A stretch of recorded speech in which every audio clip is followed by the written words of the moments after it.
راستا کو زمان درجه لشهید ما بکن او ببیجن او تابوتانا بالانه لرغم هر تشتی به همون زحمتی خوابه اف شورش گیش بروجه اف جی بکرده شهیدان و گلمه ولد پرزن بود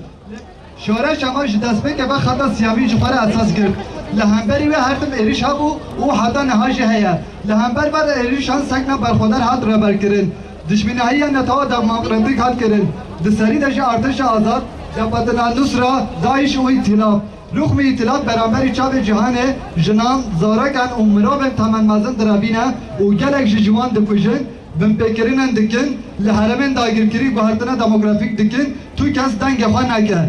جبون اوان بر جواندین اولاتان بری اخلاق و بیبان ما مروانه لهم بیجی ببیجن اما حتی بهنه خواه داویه لهمبر هر جوله ایریشان لبر خواه بدن بمره اخانت بمره داگیرکری بیجی برخودانیه گریله بیجی سر و کافو به برخودان 14 تموز چیان آزاد خاطنه آوا کرن به برخودان 14 تموز هر چهار پارچه کردستان بیان یک دنگی باند دکن بجی یکی تیاگل کرد بجی برخودان زندانا بجی برخودان گل مل تواهی قادان جبانا وی ما چه قیسی اف برخودان پاراستی ایرول وی قاده دیاره ما چه قیسی خودیل وی برخودان درکتن سرکتن باکور و رجلات سوریه دیاره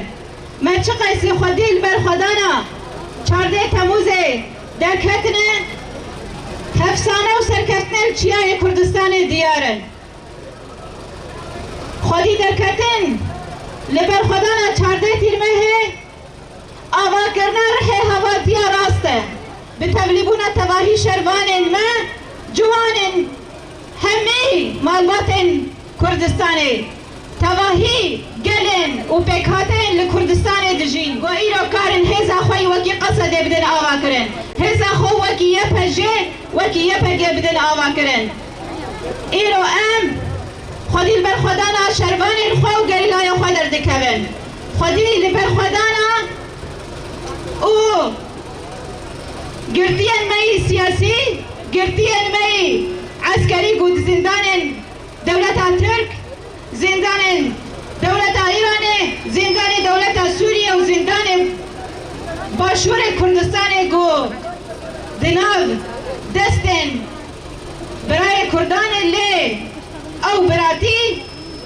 دشمن کتی ناو دد خوازوه براتی اهلوشینه کسی گو دسته ددن و اخانته ایرو ملت جوار دو بجری دی بسه لخوش یار بن ام بخواوکی تفگرا جنن تفگرا کنگرستار تواهی گلمه هشیاری دیده تواهی پارتیان کردستانی هشیاری دیده تواهی ریخستنین کردستانی خودی لحق در بکبن خودی لتواهی هوارن گو برخودانی دکن گونهار لجمع بمرد تبلیغه مشیبونه هزی می گو پرچاکش جان خودانه حتی اینها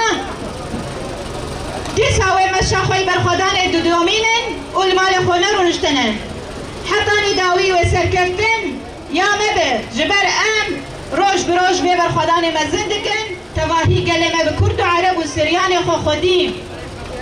لبه شورش دردکوین جبر اف شورش ایرادا دلانه گله ما شورش دست خواه آوا کریه و دیسا دست وی گلی اف شورش بدست بکبه تواهی سوری و آزاد ده جارک دن برخودانا 14 تیرمه لوا و برخودانا و پیروز به ام جارک دن و برخودانه نو دکن ام دیسا و چروس که آزادیه بخینن و چروس که فرح بکن مزن بکن بشی برخودانا زندانا